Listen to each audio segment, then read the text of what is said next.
toloba te pona nini bango kaka biso te yango yeye yango pene na biso yango yo esika wapi tokoza ba news ya ba artiste na biso nyonso comédien ou musicien be mission bolukaka ya solo penza tokoza la mission tina mboka esika comédien outa via TV Monde, la chaîne des stars pour les stars par les stars via TV Monde. Wana ya biso artiste.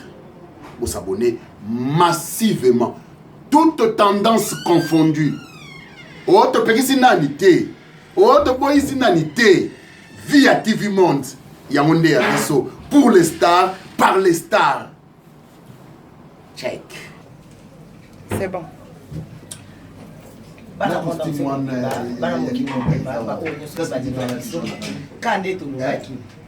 Tiki anakalisa ko na nyasika na 2019 dans 2019 oyo mona makamba bien botala makamba bien bomona batnyo to ba sepelisa bino na via TV Monde nde makamba yango nde suka yango nde fin ba misusu koloba lo bebele kaka meso koti musana mwa donc biso mikolo oyo dans système ka via TV Monde via kano taraka with made kilo ya mboka kano ya ba mama ya solo momi mwa